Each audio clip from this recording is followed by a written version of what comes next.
Bom dia, amados. Irani manda o seu abraço para cada um de vocês. Ela gostaria de vir, mas nós estamos para variar, não é? A gente está no meio de uma série de viagens, então ela não pôde vir aqui. Essa semana foi uma semana muito especial. Nós estivemos reunidos com alguns presbíteros ali em Valinhos, e graças a Deus foi um grupo bom aqui da Bahia, e a gente viu a graça de Deus vir sobre nós. Foi um tempo em que a bondade de Deus podia ser tocada. É um encontro diferente, não é um encontro como o encontro de setembro, porque o encontro de setembro é um encontro onde tem um preletor, um tema, uma palavra, mas esse encontro ali é um encontro onde nós, os pastores, somos pastoreados. A gente senta ali e fala de vocês, fala de situações que precisam de uma intervenção de Deus. Aí depois a gente fala da gente, de como a gente está, e cada um de nós recebe imposição de mãos, recebe oração, palavra do Senhor. Então é um tempo de muita renovação, e foi especial, porque o que a gente compreende, que não é uma reunião de pastores, é uma reunião de amigos, onde os amigos se encontram, e tem sido maravilhoso, tem sido muito bom. Em março, as amigas estiveram juntos, né? Elas estavam ali recebendo de Deus também, uma da outra. E isso acontece porque a gente crê que pastor precisa ser pastoreado, que pastor precisa ser tocado, pastor precisa ser renovado. E também as lutas, elas são, eu não vou dizer proporcional, porque a luta nunca será igual à bênção, a bênção sempre será maior que a luta, mas as lutas vieram também. Eu estava chegando em casa na quinta-feira, já perto de Jundiaí. Desculpa. Água de coco, viu, Jô? Bélgica não tem. Não tem caldo de cana. Não tem pastel na esquina. Pois é, e chama de primeiro mundo, eu não sei. Pois é. Então, esse pessoal que vai para lá, a metade do povo que vai fazer caldo de cana, levar água de coco para aquele povo lá, para eles não sejam tão branquinhos, né? Mas eu estava voltando para casa e Irani me ligou.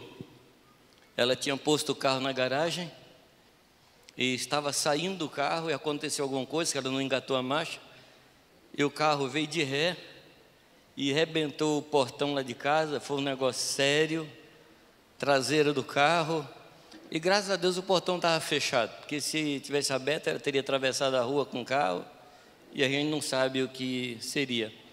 E quando ela me falou, eu falei: eu sei o que é isso, isso não me abala, é retaliação daquele que não pode tocar na gente, toca nas coisas da gente, mas as coisas aí a gente substitui, a gente conserta, a gente joga fora, mas eu sei que o inimigo ele está furioso, graças a Deus. Eu tenho ouvido alguns irmãos falar assim: o inimigo está furioso, misericórdia. Não, o inimigo está furioso, graças a Deus, porque se ele estiver quietinho, alguma coisa está errada com a gente. O que você acha? Tem lógica? Não. Se ele está furioso, é porque eu não estou fazendo a vontade dele. E no meu caso, por mim, no que depender de mim, ele vai morrer de raiva. Ele vai morrer, vai ficar irado, até explodir, lá na caldeira. Não é isso? Pois bem, no começo desse nosso momento aqui, o Elson orou pela situação do nosso país. Eu confesso a vocês que eu não tenho visto muito jornal, tenho evitado ler muita notícia.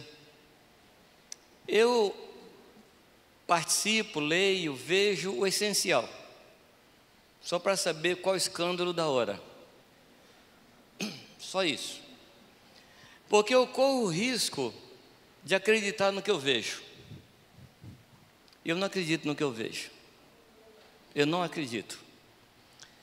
Olhando para essa situação que está aí no mundo, a tendência nossa é dizer que as coisas vão de mal a pior e a gente não tem nenhuma esperança e o nosso coração fica decepcionado, sim ou não? E a gente fica desalentado. E agora? Saindo esse, quem entra? E a gente fica sem saber quem vai entrar. Mas eu quero ler um texto com vocês, um texto que está em 1 João capítulo 2, versículo 8, no Evangelho de João, tá?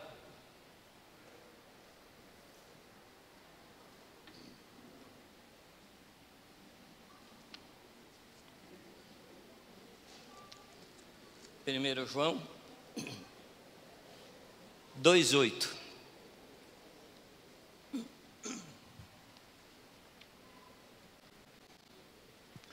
Eu estou aprendendo uma coisa. O que o médico fala, aqui nada contra médico. O que o médico fala, o que o jornal fala, é uma parte da verdade. Ou até mentira. O que eu creio é no que Deus fala. É nisso que eu creio. Por que eu não posso crer tanto no médico? Por que eu não posso crer tanto nos jornais? Porque eles veem segundo a aparência. Não é que eles estão mentindo, mas eles veem segundo a aparência. Mas o meu Deus vê o que está por trás da aparência. Então eu não posso, em hipótese nenhuma, pegar um diagnóstico, por mais tenebroso que seja, e deixar o diagnóstico entrar no meu coração. Eu não posso. É um diagnóstico. E o diagnóstico vai servir, se ele for escabroso, se ele for complicado, ele vai servir para eu glorificar Deus quando Deus curar aquilo que o diagnóstico mostra. Mas em hipótese nenhuma, o diagnóstico é a palavra final. A palavra final é de Deus. Você concorda com isso? Não? Então o mundo está mal, os escândalos estão aí, as trevas parece que estão tomando conta de tudo, mas olha o que é que um homem de Deus, lá no primeiro século, quando não tinha problema de AIDS, quando não tinha problema que nós temos hoje, lá atrás, esse homem diz: outra vez vos escrevo um mandamento novo, que é verdadeiro, nele e em nós, nele e em vós, porque vão passando as trevas, e a luz verdadeira já ilumina. Ao contrário do que a gente pode pensar, as trevas não estão tomando conta do mundo, as trevas estão se dissipando, tudo está embaixo do controle do Senhor. É que a gente está olhando daqui para cima, a gente fica meio assustado, mas Deus está vendo de cima para baixo, e Ele está tranquilo. Então presta atenção, Ele diz: vão passando as trevas, e o que, amados? E a verdadeira luz já brilha, ou já ilumina. Essa é a palavra que importa para nós. Essa é a palavra. Deus já me permitiu entrar em situações que eu olhar para Ele e falar: Deus, como é que o Senhor vai se sair dessa? E Ele sempre se deu bem. Ele sempre se deu bem. Não sou eu quem sai das situações, é Deus quem me tira das situações.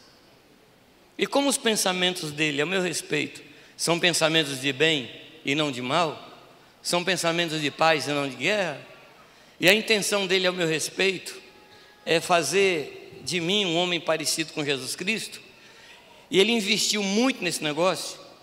Você sabia que Deus investiu muito em você? Olha, ele só investiu o filho dele, só isso. Só isso. Ou seja, o melhor que Deus tinha, ele investiu em você. Você acha que Deus vai perder o investimento dele? Sim ou não? Então, meu amado, levanta a cabeça. Levante seus olhos. Olhe menos para a televisão e mais para Deus, para a palavra. Amém? Não crê no que seus ouvidos ouvem. Não crê no que seus olhos veem. Mas crê no que a palavra diz para nós. Agora, Deus vai fazer uma obra que no momento de maior trevas na face da terra, a igreja vai se manifestar em poder e glória. Você crê não? A palavra diz, amados, que nós vamos chegar à verdadeira varonilidade, à perfeita varonilidade, à estatura de Cristo. Nós vamos chegar. Você crê não? Efésios 4 fala isso. Efésios 4 fala de uma igreja bem ajustada, bem consolidada, pelo auxílio de todas as juntas, pelo auxílio de cada parte, vai efetuar o aumento de si mesmo para o seu crescimento em amor. Mas o texto anterior diz que nós vamos chegar à perfeita varonilidade. Tem alguns irmãos que, lendo esse texto, acham que isso vai ser no céu. Mas eu quero lhe dar uma maravilhosa notícia. Isso não vai ser no céu, isso vai ser aqui. Vai ser antes da vinda de Jesus. Ah, como é que você crê nisso, Jamê? Exatamente pelo versículo seguinte. Diz que nós vamos ser um povo com perfeita maturidade de Cristo. E o texto diz assim: para que não sejamos como meninos, levados por todo lado por doutrinas estranhas, por homens fraudulentos que tentam enganar a igreja. Ou seja, no céu não tem homem fraudulento, nem vende doutrina. Onde é que tem vende doutrina e homem fraudulento? É aqui. Para que não sejamos movidos de um lado para o outro por vende doutrina, não sejamos guiados por homens fraudulentos, Deus vai fazer de nós uma igreja madura, uma igreja que tem a estatura de Cristo. Vocês creem nisso, amados? Vai ser aqui, porque o Senhor precisa dessa igreja na hora de maior trevas, e a nossa luz vai brilhar no meio desse mundo tenebroso. As nações virão para nós buscar as leis de Deus. As nações perplexas virão até nós para ouvir o conselho do Senhor. E isso, amados, é promessa de Deus, e não só promessa de Deus, mas Deus está trabalhando para que isso aconteça. Toda promessa de Deus tem nele mesmo o sim e o amém.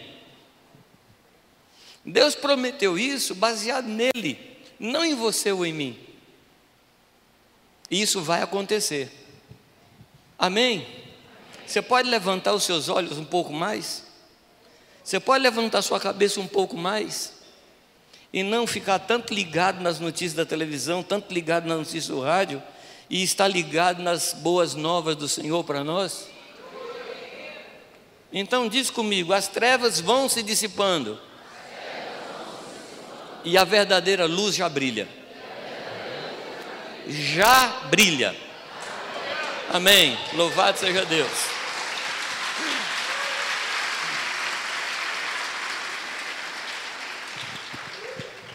Eu quis falar isso antes da nossa palavra, porque eu preciso de uma atitude sua, uma atitude positiva. Não estou falando aqui de autossugestão. Eu preciso que você tenha uma visão correta agora, para a gente poder entrar naquilo que eu gostaria de compartilhar com você. E o que eu quero compartilhar com você está em Sofonias capítulo 3. Esse livro tem na Bíblia, tá? Sofonias. Não sabe onde é? Vai assim, ó: Malaquias, Zacarias, Ageu, Sofonias. Porque se você pegar de Gênesis, vai demorar um pouquinho. Então pega de Malaquias, Zacarias, Ageu, Sofonias. Um caminho mais rapidinho, não vou cobrar nada por essa dica.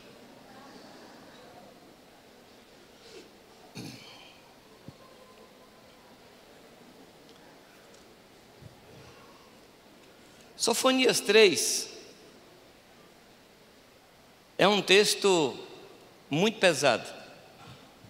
Ao mesmo tempo, é um texto que inspira a gente, é um texto muito poderoso, porque mostra um Deus vivo, atuante, não está dormindo e está atento às coisas que aí estão.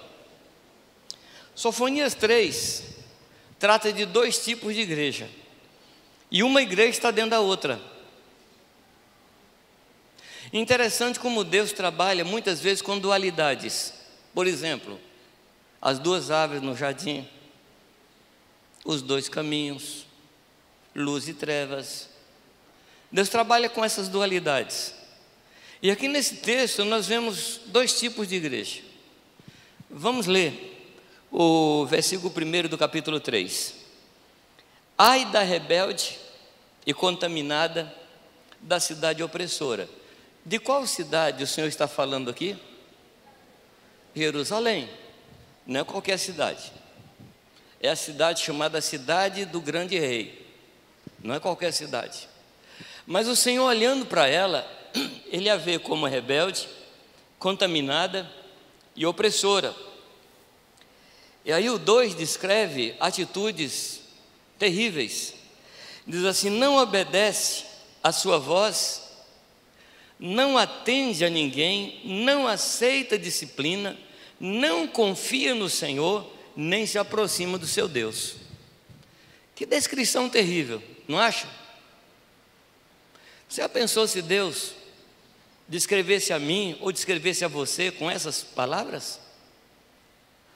Ai da cidade opressora, da rebelde, da manchada, não atende a ninguém. Quando eu leio esse texto, eu coloco esse texto como um espelho e procuro olhar para ele como num espelho. Não atende a ninguém, não aceita disciplina, não confia no Senhor, nem se aproxima do seu Deus. É verdade que eu era exatamente como o texto está descrevendo. Eu era assim, exatamente, e muito pior. Eu era assim. E o versículo 2, aliás, o versículo 3, fala dos seus líderes. Os seus príncipes são leões rugidores no meio dela. Os seus juízes são lobos da tarde, que não deixam os ossos para amanhã. Os seus profetas são levianos, homens aleivosos. Os seus sacerdotes profanaram o santuário e fizeram violência à lei. De que ele está falando aqui, amados? Está falando da igreja, infelizmente. Nós vemos hoje uma igreja totalmente comprometida com o pecado, com o erro. Os pastores são leões rugidores que ameaçam o povo. Se você não der oferta, o inferno vai vir em cima de você. O gafanhoto migrador vai comer tudo que você tem. Leões rugidores. Está falando dos pastores. Os seus juízes são lobos da tarde. Está falando dos pastores, que tentam sugar tudo o que a igreja tem, não deixando nada para o dia seguinte. Homens que se enriquecem, tirando o sangue da igreja. Eu não espero que você esteja pensando em ninguém em particular, porque não tem um em particular, tem muitos. Tem muitos. Os profetas são levianos, falam o que não sabem, falam em nome de Deus, e a igreja, ela está tão complicada que nem pedra nós jogamos nos profetas falsos. Deveriam ser apedrejados. Mas uma igreja, amados, que está aí comprometida. E eu quero dizer para vocês, é a nossa igreja. É a nossa igreja. Não, Jamê, a gente aqui não faz isso, amados. Se um do corpo sofre, todos nós padecemos. São pessoas ligadas à igreja de Deus, só que está rebelde, manchada, não aceita disciplina, nem se aproxima do seu Deus. Ela está assim. Eu não estou falando de uma igreja longe da gente. Eu estou falando de uma igreja da qual nós fazemos parte.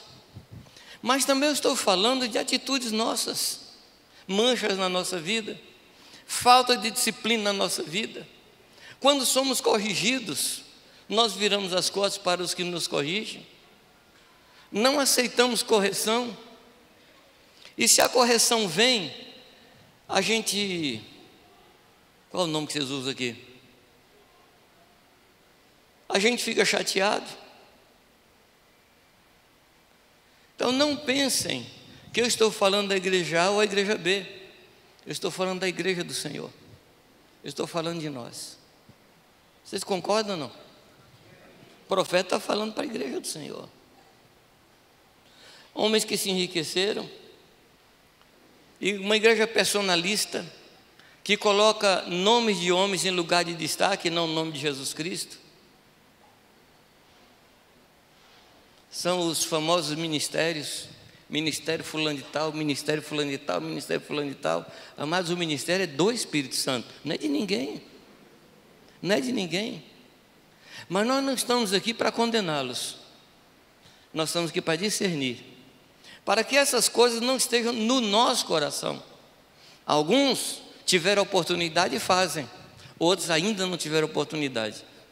É só isso. Porque somos feitos do mesmo estofo, somos feitos da mesma estrutura. E se nós não cuidarmos da nossa vida, nós estaremos fazendo aquilo que condenamos. A palavra diz para a gente tomar cuidado, para a gente não cair naquilo que a gente condena. Mas eu não quero abater vocês, eu quero ler o que está escrito no 12.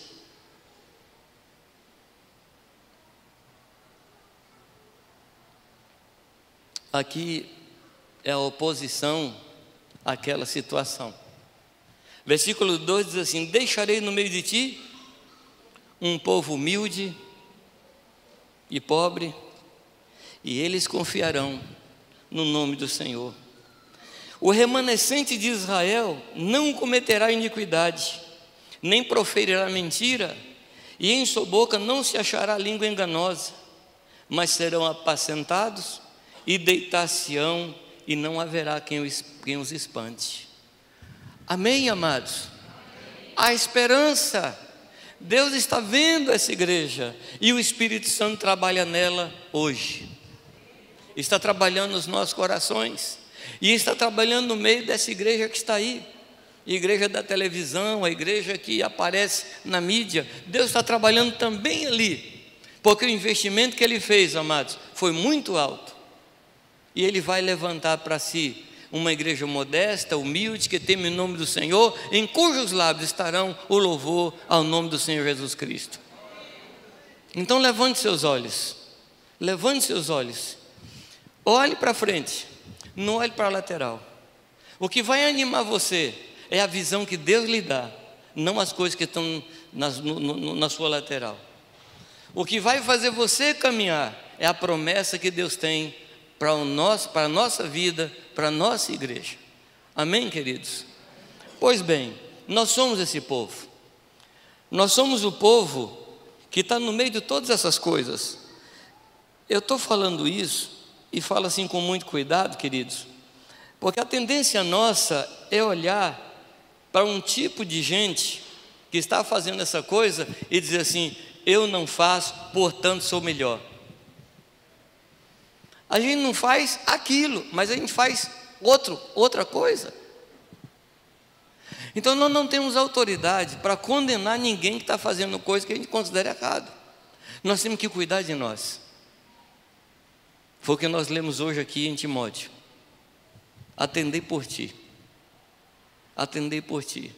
Então, se Deus está falando de uma cidade manchada, eu não posso ser manchado. Se Deus está falando de uma cidade que não aceita disciplina, eu preciso aceitar a disciplina. Se Deus está falando de um povo que não atende a ninguém, eu preciso aprender a atender. Se Deus está falando de um povo que não se aproxima de Deus, eu preciso me aproximar de Deus. Ao invés de criticar, eu preciso tomar conta da minha vida. Os irmãos me compreendem, não? E Deus levantou alguns homens para escrever para nós. Essa carta aqui é uma profecia. Não é bem uma carta, é uma profecia que Deus entregou para Sofonias.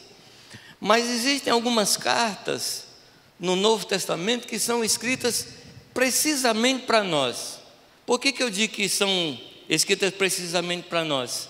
Porque hoje nós somos um povo que está espalhado em toda a face da terra. Em todo lugar que você vai, você encontra a igreja de Jesus Cristo. Em todo lugar que você vai encontrar um testemunho do Senhor, seja no Japão, na África, no Alasca, seja onde for, você vai encontrar ali um povo que teme o nome do Senhor. Então Deus escreveu algumas cartas especialmente para a igreja dispersa, para a igreja que está entre as nações. A primeira carta de Pedro, segunda carta de Pedro, foi escrita para o povo da dispersão, para o povo que está espalhado entre as nações. A carta de Tiago é outra carta também, que foi escrita ao povo que estava misturado entre os povos. E a carta aos Hebreus também.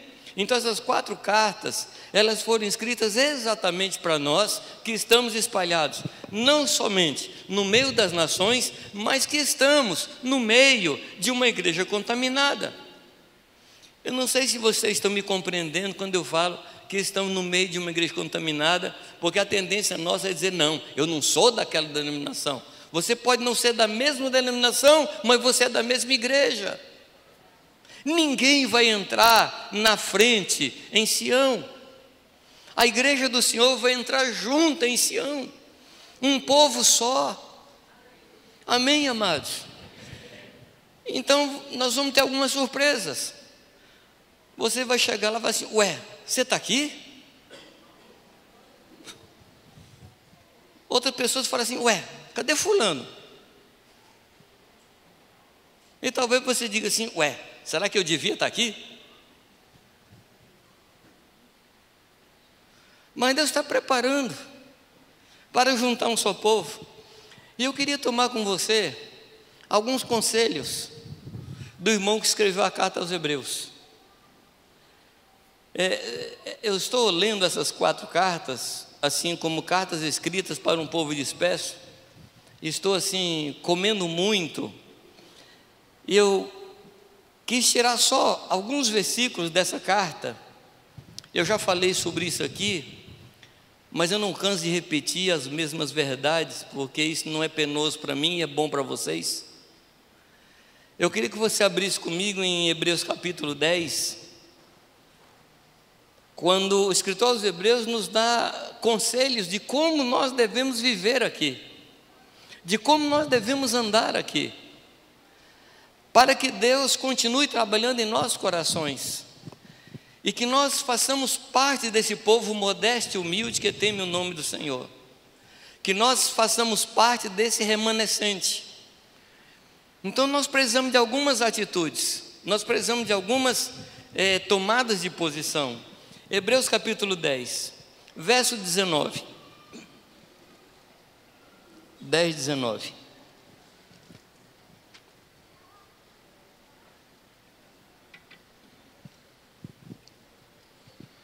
Acharam? Acharam ou não? Hebreus é mais fácil, né? Tendo, pois, irmãos, intrepidez para entrar no Santo dos Santos, pelo sangue de Jesus, pelo novo e vivo caminho que Ele nos consagrou pelo véu, isto é, pela sua carne, e tendo grande sacerdote sobre a casa de Deus, versículo 22, Aproximemo-nos com sincero coração, em plena certeza de fé, tendo o coração purificado da má consciência e lavado o corpo com água pura. Versículo 23, guardemos firme a confissão da esperança, sem vacilar, pois quem fez a promessa é fiel. Versículo 24, consideremos-nos também uns aos outros, para nos estimularmos ao amor e às boas obras. Não deixemos de congregar-nos, como é costume de alguns, antes façamos admoestações, e tanto mais, quanto vedes que o dia se aproxima. Então essa carta é escrita exatamente para esse momento que nós estamos vivendo, porque ele coloca uma referência. Qual é a referência? A volta do Senhor Jesus. E hoje nós estamos mais próximos da volta de Jesus do que no tempo do escritor aos Hebreus. Vocês concordam ou não? No mínimo, nós estamos 2000 anos mais perto que eles, no mínimo. E nessa carta é para agora. Então ele chama a gente a tomar algumas atitudes. Primeira coisa que o texto fala é que a gente tenha intrepidez. Intrepidez é exatamente o contrário de timidez. É exatamente o contrário de timidez. Existe uma timidez que faz parte da personalidade, que faz parte da vida da gente, e se você acreditar ou não, eu sou uma pessoa tímida. Se você acreditar ou não, o problema é seu. Eu sou tímido. Se você quiser me ver sem graça, sem saber o que falar, é me colocar numa festa. Eu não sei o que fazer. Eu não sei o que fazer. Não sei o que conversar, eu me perco, porque eu sou tímido. Agora eu aprendi que timidez a gente trata com ela, a gente doma a bicha.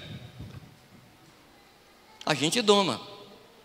Então eu não vou me controlar, eu não vou ser controlado pela minha timidez. E a intrepidez é, mesmo sendo tímido, você fazer o que você deve fazer. Mesmo sendo tímido, mesmo vendo dificuldade naquilo que você tem que fazer, você faz assim mesmo. Mesmo pessoas falando, isso é perigoso, você faz, porque Deus mandou você fazer. Tendo intrepidez, para quê, amados? Para entrar no Santo dos Santos, naquele lugar que, se o sacerdote entrasse de forma indevida, ele seria morto ali dentro. E como a gente não tem total segurança de que está tudo em ordem na vida da gente, eu não entraria no Santo dos Santos. Vá que no meu coração eu briguei com o Irani. Vá que eu tenho uma dívida da qual me esqueci. Por isso que quando o sacerdote entrava no Santo dos Santos, tinha uma cordinha que amarrava no seu pé. E nas bordas das suas vestes tinham sininhos.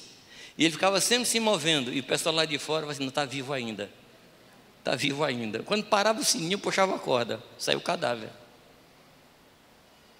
Mas hoje eu quero dizer a você que o sangue de Jesus Cristo cobre todos os nossos pecados. Então você pode entrar diante de Deus a qualquer momento, que você não vai mais morrer, porque um morreu. Lá atrás, um morreu. E você pode entrar diante de Deus a qualquer momento. Ao contrário, você terá cada vez mais vida. Você não morrerá. E você entra nisso confiado no sangue de Jesus. O sangue de Jesus é a única substância química que tem poder para limpar pecado. Não tem nada que você conheça na face da terra que limpa pecado. Nada. Mas o sangue de Jesus Cristo nos purifica. Tem uma versão que diz assim, nos purifica de todo pecado. Mas tem uma outra versão que diz, nos purifica de cada pecado. Eu gosto mais dessa. Porque o sangue de Jesus trata com cada pecado na nossa vida e limpa cada pecado. Amém? Então você pode levantar o seu rosto e entrar. Aqui fala, amados, que nós precisamos entrar pelo novo e vivo caminho. Então, interessante que fala de entrar, mas fala de andar. Fala de entrar e parece que tem uma postura de estar estático diante do Senhor. Mas não é isso. Mas não é só isso. Fala de entrar, mas fala de um caminhar. Então nós caminhamos constantemente diante de Deus. Constantemente nós estamos no Santo dos Santos. Às vezes alguns irmãos, por força de linguagem, dizem assim: irmãos, agora nós vamos entrar na presença de Deus. Como diz o Christian Romo: onde é que você estava? Por onde é que você andou? Que agora está entrando na presença de Deus. Nós estamos sempre na presença de Deus e a presença de Deus está sempre em nós. Então nós andamos constantemente, seja no ônibus, no carro, no trânsito, em casa, na cama, na mesa. Nós estamos sempre na presença de Deus. E temos que tomar isso, amados, com intrepidez, com ousadia, com coragem. Porque houve um sacerdote da parte de Deus, não da ordem de Levi, mas da ordem de Melquisedeque, que entrou diante do Senhor com o seu próprio sangue, sangue imaculado, e chegou diante de Deus. E Deus estava ali no seu trono, e o Cordeiro Santo chegou diante do Senhor. O Senhor olhou para aquele sangue e disse: está bom, está perfeito, eu estou satisfeito. Eu estou satisfeito. Por isso que hoje nós não matamos cordeiros, nós não matamos bode, nós não matamos novilhos, nós não matamos pombinhas, porque aquele sangue foi suficiente para abrir o caminho e nos dar acesso a Deus para o resto da nossa história. Louvado seja o nome do Senhor.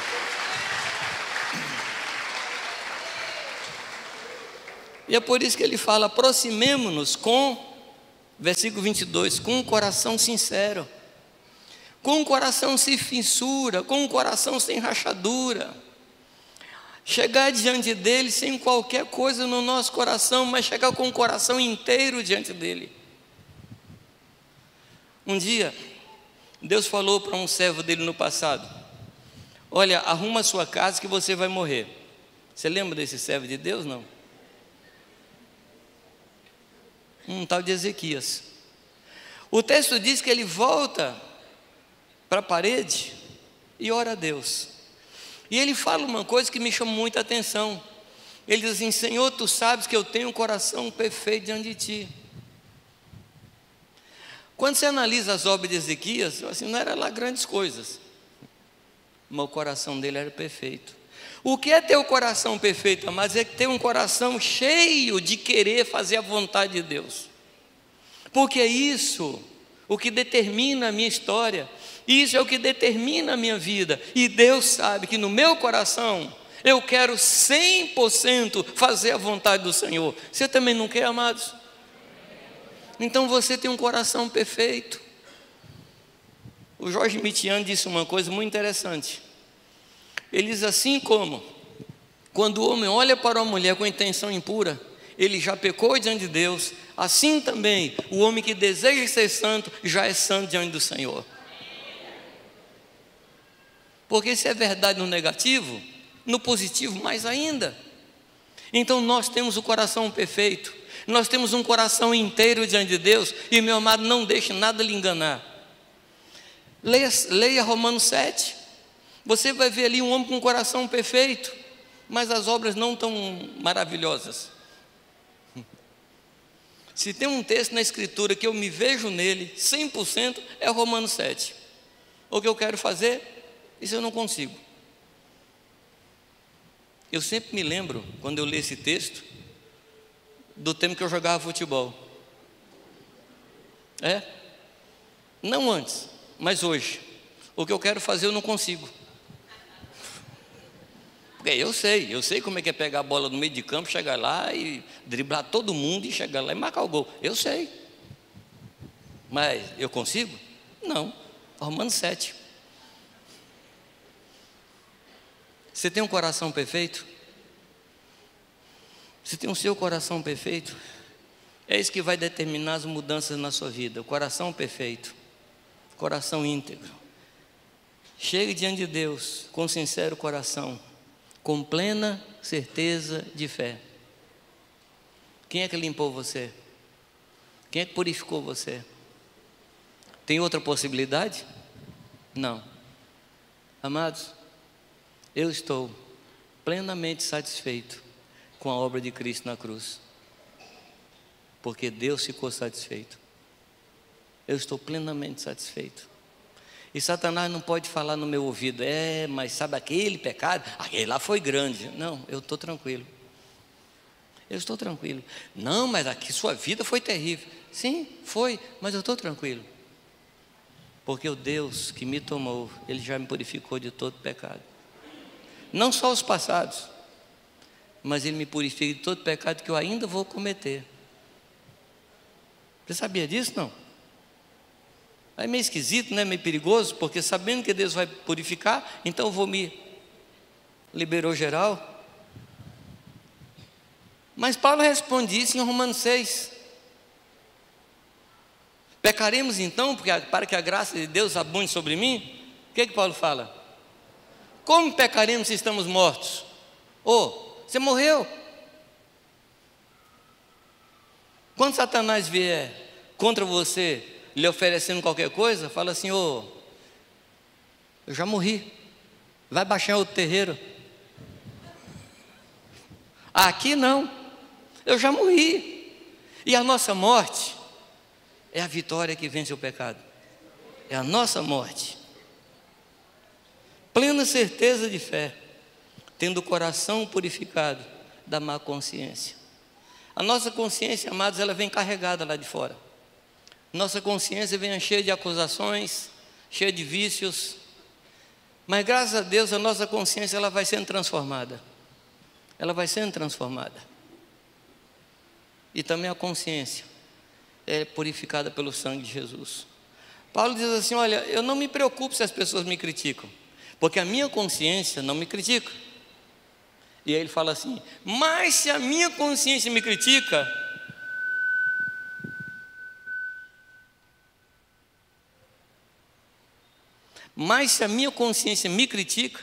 maior é Deus que a minha consciência. Ou seja, mas a nossa paz não está na consciência. A nossa paz está em Jesus Cristo. Ele é a nossa paz. Eu descobri que paz não é um sentimento. Paz não sou eu, não.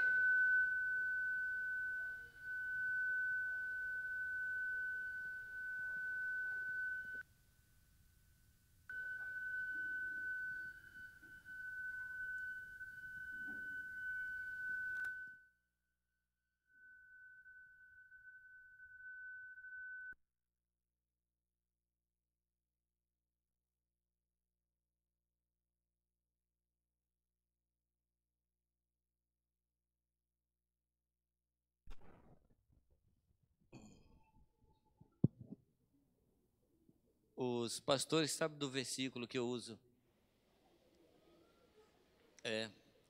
Diz que o último inimigo a ser vencido é a morte. O penúltimo é o som.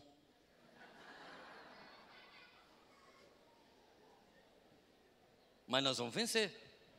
Somos mais que vitoriosos, né? Muito bem. Onde é que a gente estava?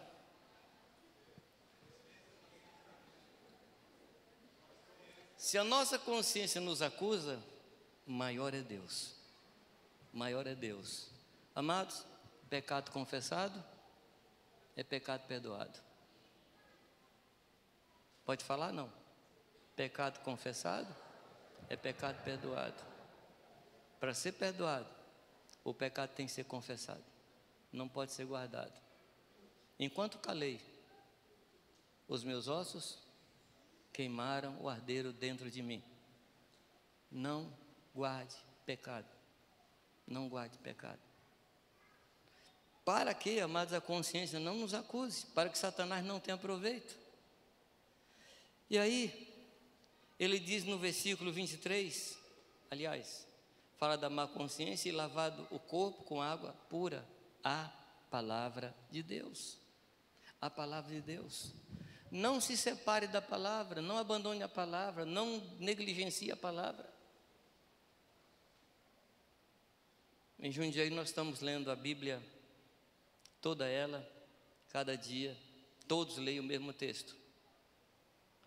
E teve uma noite, uma madrugada, que eu estava lendo Josias, o avivamento de Deus no tempo de Josias, e quando eu estava lendo ali a restauração da Páscoa, Deus me visitou de uma forma fantástica, de uma forma tremenda. A palavra de Deus é poderosa. Você crê nisso? Não?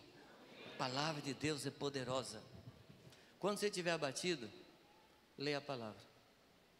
Quando você estiver alegre, leia a palavra. Quando você estiver triste, leia a palavra. Quando estiver com preguiça, leia a palavra.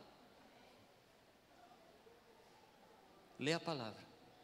Ela é poderosa para cumprir em nós tudo que ela propõe.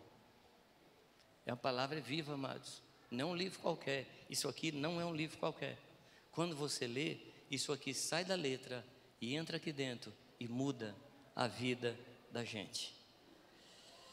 Eu vou saltar o texto aqui, só comentar o versículo 23, guardemos firmes a confissão da esperança. Você tem esperança? Nós precisamos de duas coisas muito fortes nesse tempo que nós estamos vivendo: esperança e expectativa. Essas duas coisas. Eu não vou ter tempo para dissecar as duas coisas: esperança e expectativa. Esperança é você crer no Senhor e saber que Deus vai fazer. Expectativa é aquela atitude de aguardar como isso vai acontecer no seu tempo. Vai acontecer no seu tempo. Esperança vai acontecer. Expectativa vai acontecer no meu tempo. Vai acontecer agora. Amém? Quando é que vai acontecer? Agora. Vai acontecer agora. Se não acontecer agora, vai acontecer daqui a pouquinho. Se não acontecer daqui a pouquinho, vai acontecer à tarde. Se não acontecer à tarde, amanhã cedo. Não era assim que os homens e mulheres de Deus viviam na expectativa da volta de Cristo? Esperança, expectativa. No mundo que não tem mais expectativa, no mundo que não tem mais esperança. E a nossa esperança, queridos, é a âncora da alma posta no lugar firme, lá no Santo dos Santos. Amém? Eu estava num navio uma vez, e o navio estava embaixo de uma tempestade muito forte, um navio grande. E o capitão parou o navio e mandou jogar a âncora. Aí lançou a âncora, ou as âncoras. A âncora não faz acalmar a tempestade, mas não permite que a tempestade leve a gente para onde ela quer levar. A âncora não é dizer assim, não, então eu joguei a âncora, acabou o vento. Não, não. O vento está aí, mas você sabe que o Senhor está cuidando de você no meio da tempestade. Amém? Esperança e expectativa. Medita nisso, ora sobre isso, tá? Versículo 24. Consideremo-nos também uns aos outros. O que é considerar uns aos outros? Às vezes você escuta assim, fulano não tem nenhuma consideração por mim. Você já ouviu essa frase? Não. Fulano não tem nenhuma consideração para os mais velhos. O que você espera? Qual era a expectativa em relação à consideração? Honra, respeito, carinho. Quando você considera alguém, você valoriza essa pessoa. E é em cima desse considerarmos uns aos outros que a gente faz o que o escritor manda a gente fazer aqui no texto. Olha só o que ele diz: consideremos-nos uns aos outros para. Então a consideração, eu estou lendo o versículo 24.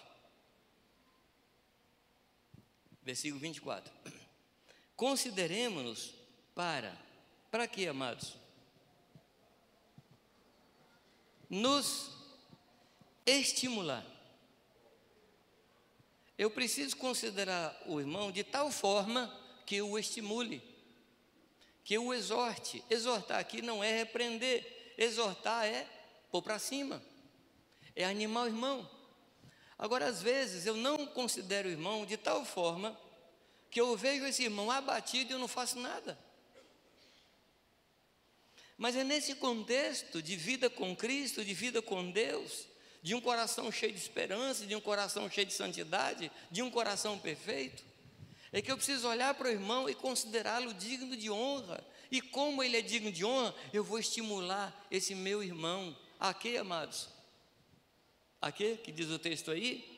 Estimulá-lo ao amor e às boas obras. Você tem estimulado o seu irmão à prática do amor? Você tem animado o seu irmão a que ame as pessoas? Quantas vezes pessoas chegam para a gente chateada com o outro? Quem já aqui ouviu alguma confissão de chateação? Deixa eu ver. Ó, irmão, estou chateado com fulano e tal. Eu não vou falar que você ouviu fofoca, tá? Isso aí fica para outra mensagem. Mas fica para outra pregação. Mas diversas vezes pessoas chegam para nós assim, desanimadas com o outro. Pessoas chegam assim, quase que ofendendo o outro. É nesse lugar aqui que você precisa estimular esse irmão ao amor. Me compreenderam ou não? Olha, isso acontece. Sei lá, rapaz, o Carlos Sá, não sei. Meu Deus do céu, como é difícil, né? Gente, aí eu chego para o companheiro de nível, o Antônio, falo assim: ô Antônio, Carlos Sá, meu Deus do céu, para abraçar aquele homem é difícil, ele fica lá em cima, meu Deus do céu. Aí o Carlos Sá me estimula ao amor. Fala: Jomê, ele é assim mesmo, ele não vai diminuir. Sobe numa cadeira, abraça o irmão. Não, mas sabe o que acontece? Eu não gostei do que ele falou. Tá bom, ele pode não ter falado do que você não gosta, mas ele ama você. Ele ama você. E às vezes assim ele pode ter distraído. E pode não ser exatamente o que você ouviu. Estimular o amor. Amados, como isso hoje é difícil, né? A pessoa fala assim: olha, fulano, ele falou uma coisa ruim. Não, é assim mesmo. Não espere nada bom dele não. O cara, ó, um bate na cabeça, o outro abre a cova. Meu Deus do céu. Não pode, amados. É uma questão de honra. Aqui está falando de honra. Nós nos honrarmos uns aos outros. Nós nos considerarmos uns aos outros. E que mais ele diz, amados? Nos estimular às boas obras. Amados, só essa matériazinha aqui já daria toda uma palavra. O que são as boas obras na vida do cristão? Durante muito tempo, na cabeça da gente ficou assim: boas obras é coisa de espírita. Não, não. Eu vim do espiritismo, eu conheço a doutrina das boas obras lá. A doutrina das boas obras no espiritismo não tem a ver com a pessoa que a gente abençoa, vamos dizer assim.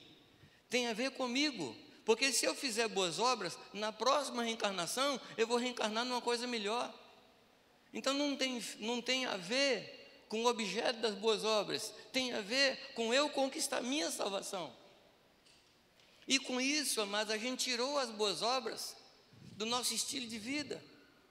Quantos de nós aqui vai fazer compra no atacarejo, sei lá onde, e você lá no atacarejo, você compra um pacote mais de arroz, você compra 1 litro mais de óleo, você insere os pobres na sua vida. Os pobres, amados, ocupam um lugar diante de Deus muito importante. Falta tempo para a gente falar sobre isso aqui. Mas esse negócio é tão sério, amados, que será um dos quesitos para o julgamento.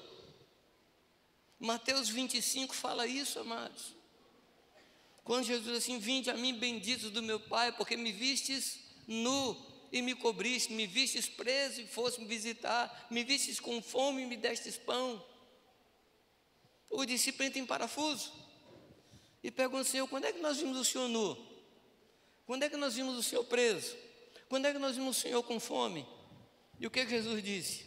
Todas as vezes que fizerdes isso a um dos pequeninos irmãos, todas as vezes que fizerdes isso a um pobre, que é o contexto, a mim me fizestes. E ele olha para a esquerda, isso aqui é direita, ele olha para a esquerda E diz: apartai-vos de mim, malditos, para o fogo do inferno. E por quê? Porque me vistes nu, me vistes com fome, me vistes com sede, me vistes preso, e não fizestes nada. Ou seja, amados, cuidar dos pobres é matéria de juízo. Nós não somos salvos por obras, mas nós somos salvos para fazer boas obras. As boas obras não salvam, mas a falta das boas obras pode nos afastar de Deus.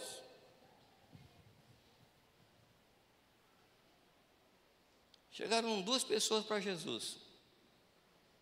Uma delas veio numa expectativa, porque ele estava cuidando da sua vida, estava querendo saber que tipo de religião podia levá-lo mais diretamente para o céu, e pergunta a Jesus: Senhor, o que eu faço para alcançar a vida eterna?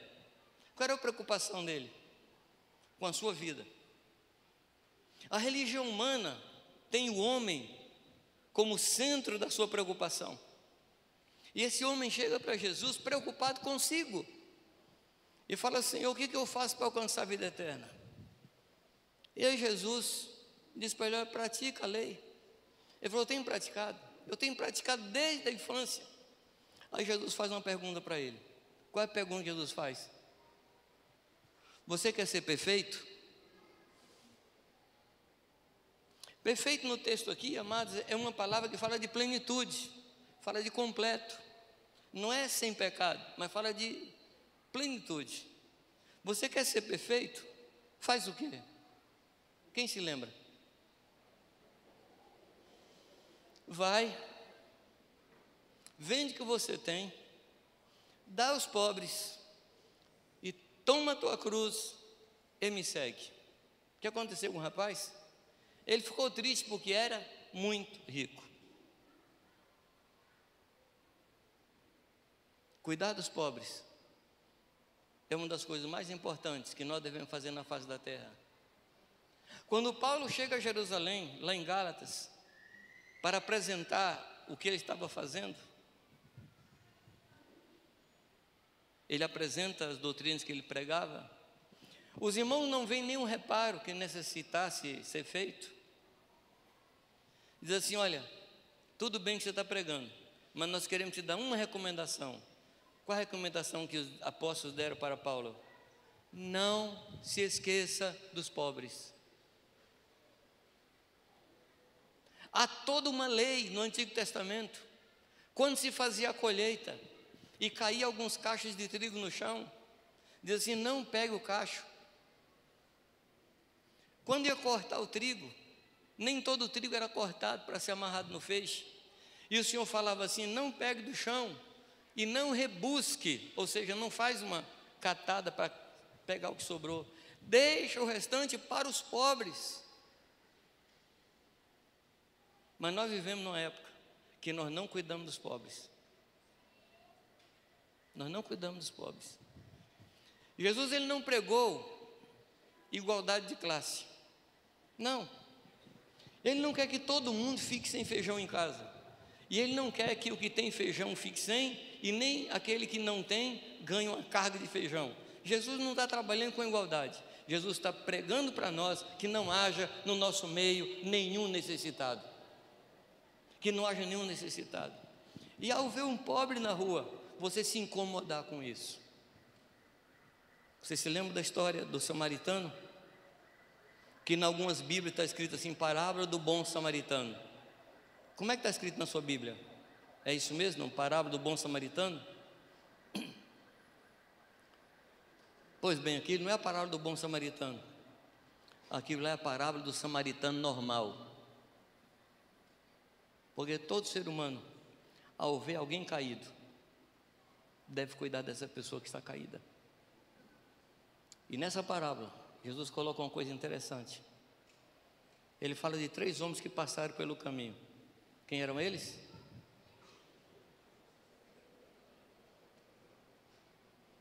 Um sacerdote, um levita e um samaritano. O que o sacerdote representa? A espiritualidade. O que o levita representa? A estrutura religiosa. Mas o samaritano, quem era o samaritano para o judeu? Hã? Escória. Era menos que um cão, menos que um cachorro. Eu acho que Jesus quis chamar a atenção deles. Eu acho que Jesus quis ofender o judeu. Porque Jesus podia ter falado assim: um sacerdote, um levita e um romano.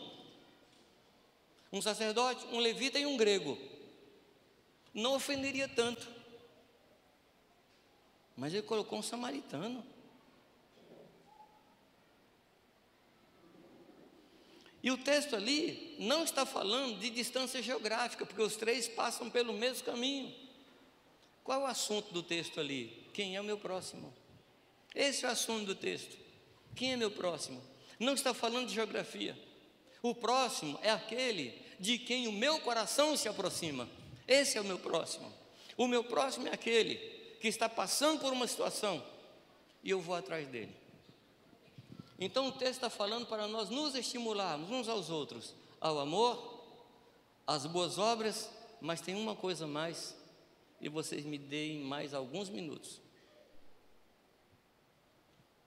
Não deixar de congregar. São essas três coisas: amor, boas obras e congregar. Congregar não é participar de uma reunião. Onde é que você está congregando hoje? Não, eu não estou congregando, eu estou congregando tal dia em tal lugar, tal dia em tal lugar. A gente confunde congregar com participar de reunião. A pessoa pode participar de uma reunião com uma igreja 10 anos e nunca congregar, porque congregar significa ser parte, pertencer a um rebanho, ser ligado a um rebanho, ser membro de um rebanho, ser conectado a um rebanho. E aqui ele está falando para nós nos estimular ao amor, às boas obras e a ser parte de um rebanho. Não andar solto. Amém? Eu tenho pregado sobre a ceia do Senhor e eu espero que esse seja o tema da reunião de pastores. Espero que seja. Mas eu tenho dito aos irmãos que existe alguma coisa que está no impossível de todas as impossibilidades. Eu queria que você pensasse aí em alguma coisa impossível. Fale para mim. Uma coisa impossível. Eu fiz essa pergunta ontem lá em Jundiaí e alguém falou assim: Palmeiras ser campeão do Mundial. Eu falei: ô carnal, para com isso. Uma coisa impossível. O Vitória ser campeão. Não, para com isso. Eu quero estimular você ao amor, aos irmãos que torcem pelo Vitória. Antônio Carlos, cuide dos pobres.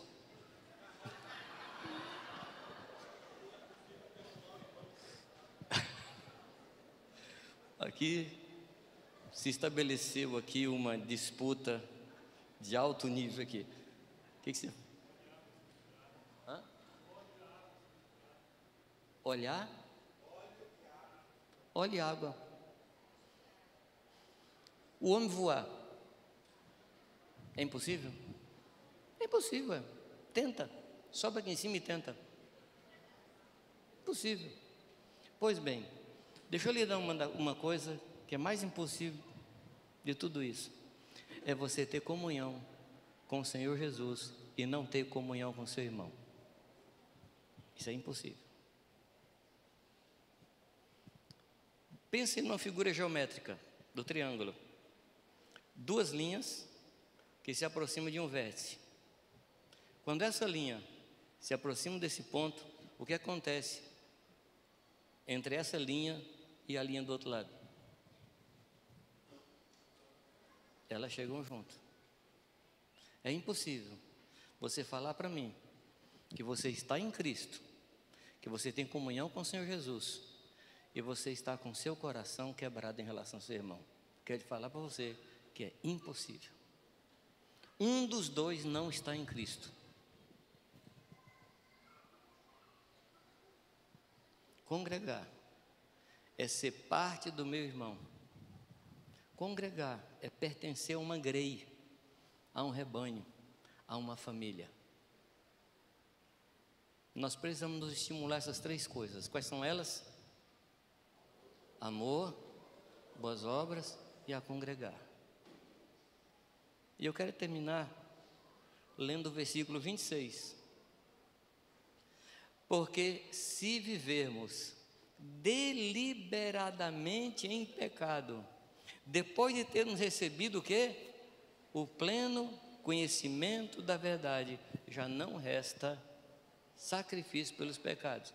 Queridos, esse verso 26, ele fecha o assunto que nós estamos conversando.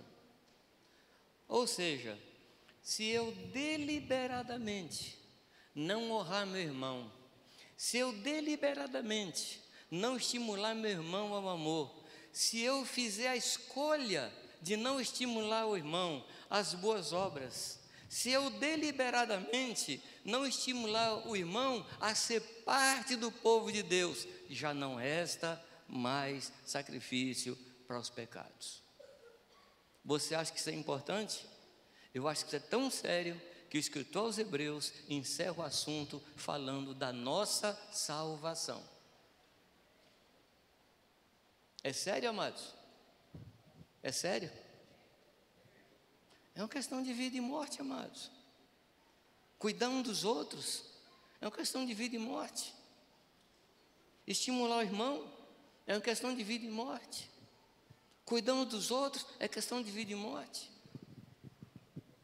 Fazer boas obras é uma questão de vida e morte. Congregar é uma questão de vida e morte. Amados, vai chegar um dia que a igreja vai praticar isso 100%.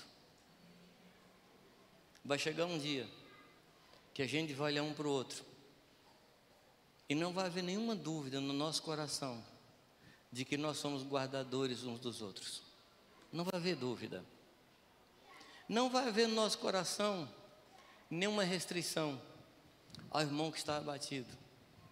E eu vou sentir plenamente no meu coração o peso e a responsabilidade de levantar ao abatido. Eu não quero, eu vou te fazer um pedido aqui, eu não quero que você pense em você como um abatido que precisa ser levantado. Eu quero que você pense em você como aquele que levanta o abatido, como aquele que vai ajudar os outros, como aquele que vai sustentar e estimular uns aos outros. Amém? Muito obrigado pelo amor de vocês. Muito obrigado por aquilo que eu tenho recebido no decorrer dos anos, através de vocês. Eu sou testemunha, eu posso testemunhar que eu tenho sido muito estimulado pelos seus pastores. Eu tenho sido protegido, tenho sido guardado, tenho sido animado. Quando situações assim tentam me abater, eu sinto o carinho e a cobertura dos pastores de vocês. Eu estou dizendo isso porque eu quero fazer um outro pedido a vocês. Que tal você se levantar e procurar pelo menos 2 pessoas para estimular essa pessoa ao amor, às boas obras e a não deixar de congregar? Podemos fazer isso? Então, por favor, faz isso agora. Faz isso agora.